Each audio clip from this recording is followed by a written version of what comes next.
Here's how to change the text color in Canva. First of all, left click on the text, then in the top toolbar click on the text color button.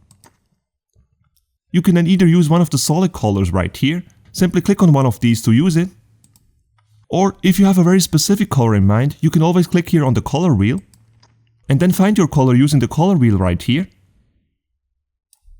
Or if you know the exact hex code of a color, you can also input that right here.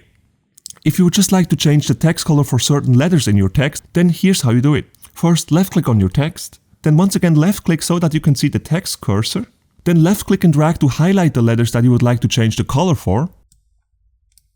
Then on top click on the text color button, and finally change the color.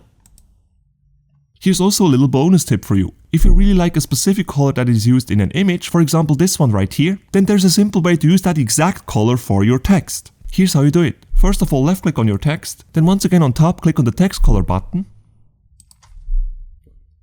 Then on the left side click on the color wheel. Then click on the eyedropper tool right here. Now with your mouse, hover over the color in your design that you would like to copy, and simply left click. And just like that, you change the text color of your text to that very color. Very useful. If you enjoyed this video, make sure to smash the like button and subscribe to the channel. Have a good one. Bye.